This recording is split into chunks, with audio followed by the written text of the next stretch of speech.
Hi everybody, thank you for joining me. This is Living Divinity. I want you to take time out to do your meditations and to do your prayers.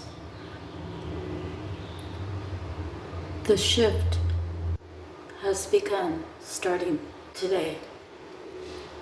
So those who are not choosing to have God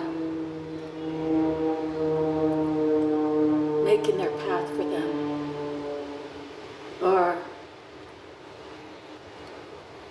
kind of just sinking more into darkness,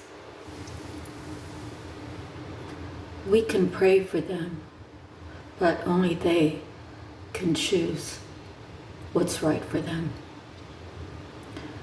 And sometimes they don't choose God because they haven't gone through their healing. They haven't received an understanding of divine connection. Maybe they're just so busy with work and so busy with play that they don't make time for God. God favors those who take time for Him, to be thankful. Thankful for another day, thankful for the food that we have. Thank you for the shelter. Thank you for the job. Thank you for the health. So, I will be 63 this year, and I'm here to tell you that I've never had any reconstruction whatsoever with my body, with my face.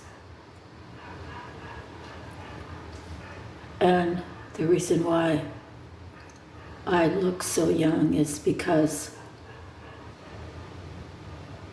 my inner child has been healed. And, to be truthful, probably if things are brought up from my past, growing up and stuff, it could bring me to tears. The loss of my mother when I was very young. My dad disconnected from our family, and the only way we got back in touch with him was because he murdered someone.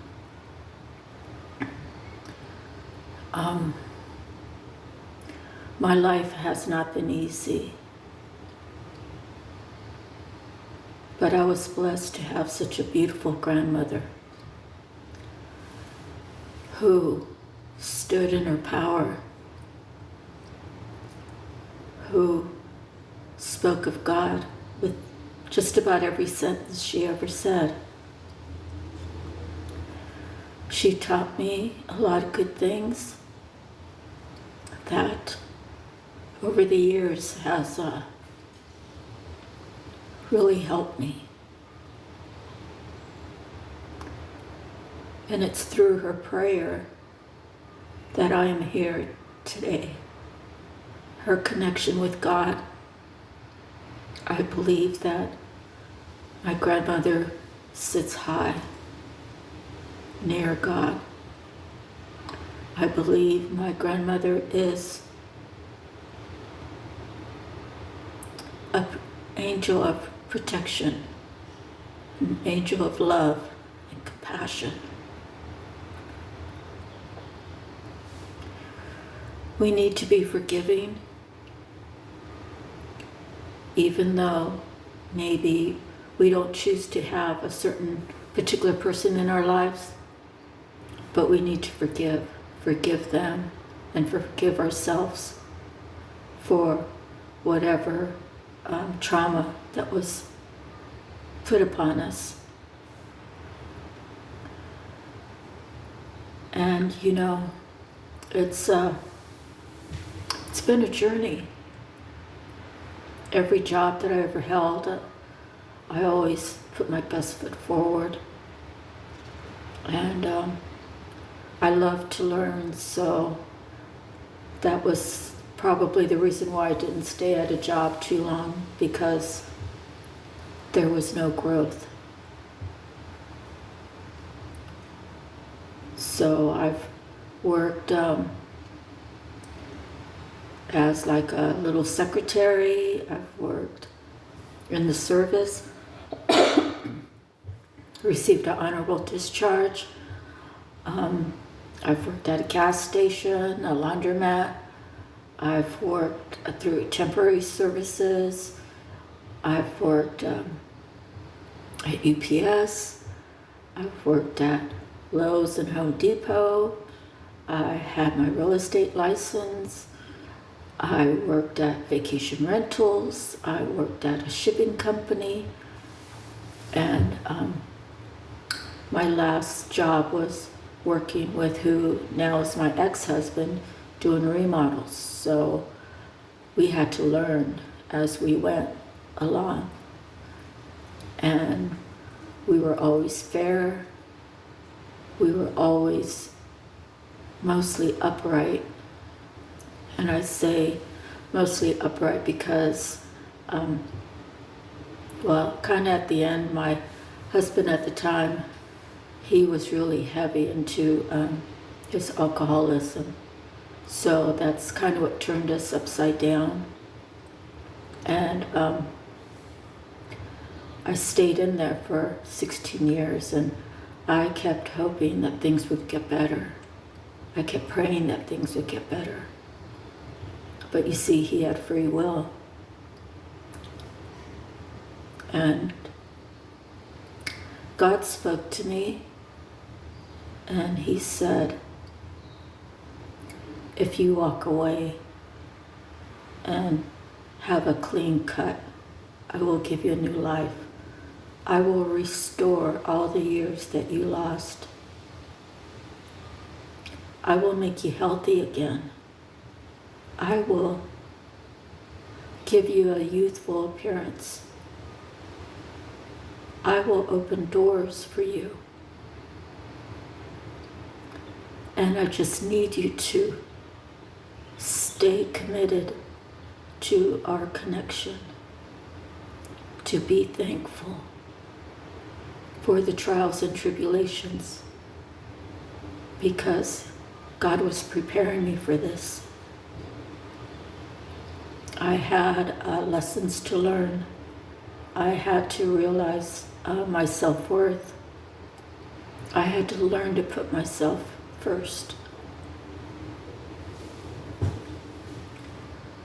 And I'm here to tell you that God answers prayers. God issues miracles. God is a rewarder of those who follow him. Who, when you're praying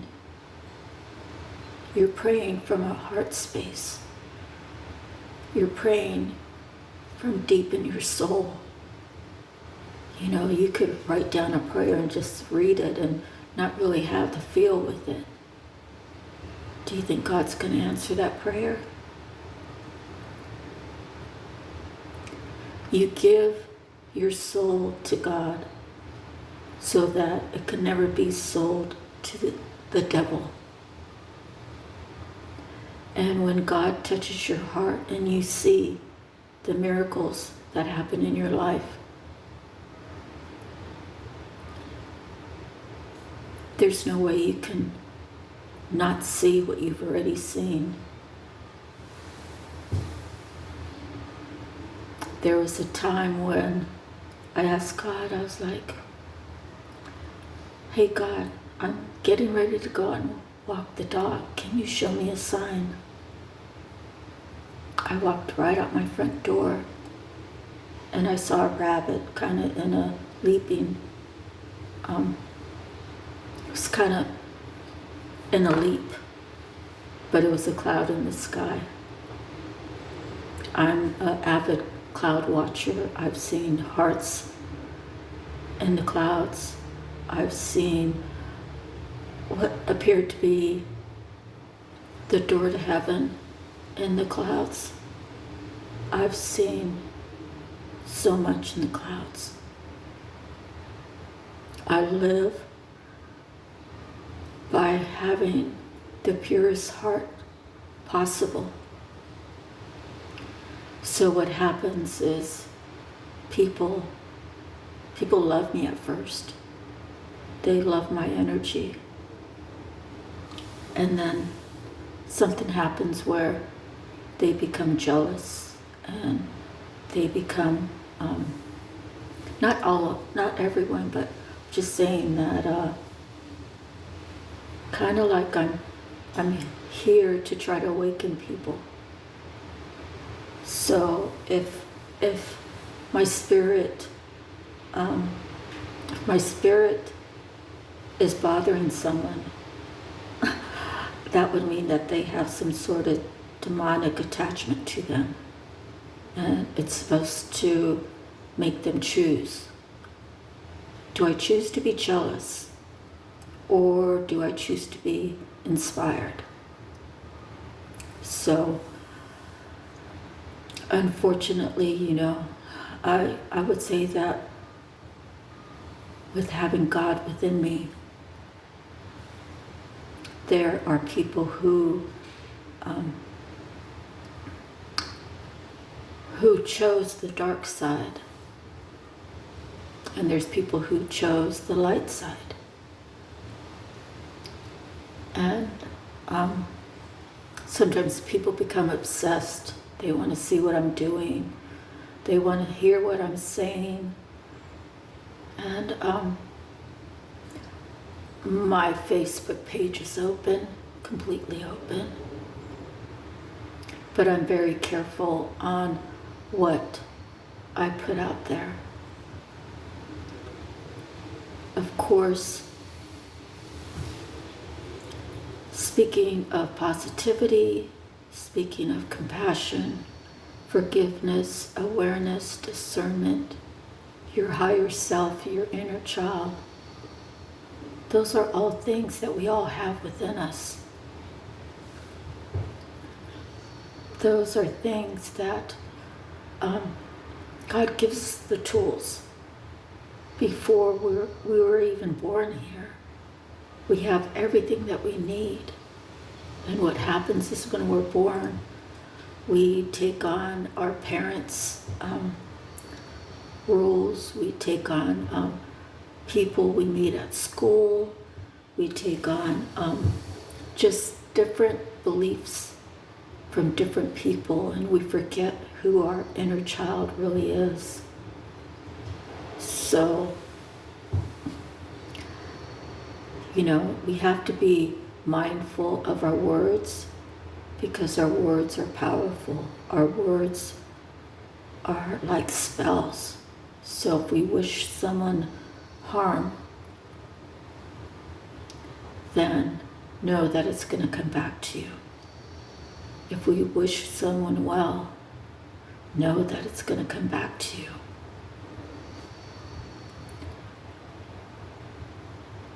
When I was a little girl, my grandmother was wheelchair bound, and she was always sitting upright in her bedroom.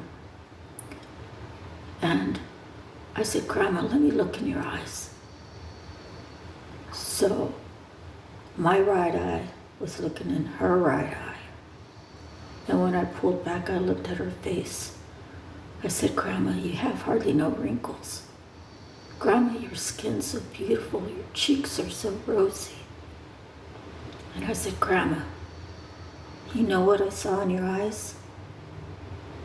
She smiled a little. And I said, "I saw heaven in your eyes." And she smiled, kind of a big smile. Like, so happy that she was acknowledged. And in my mind, I said, when I grow up, I want to be just like Grandma, except for the crippled part. I wouldn't dare to have said that to my grandmother, but I thought it.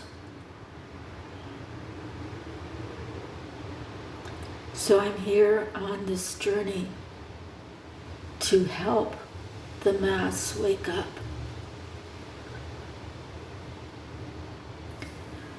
to spread positive energy,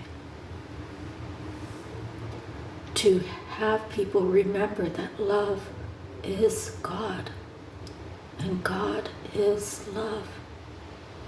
And we're supposed to be on this earth making it better. For when we leave, it has to be better than how we found it. See, I have a living divinity right here. It's a reminder that I have a journey. I have a calling. I'm not perfect.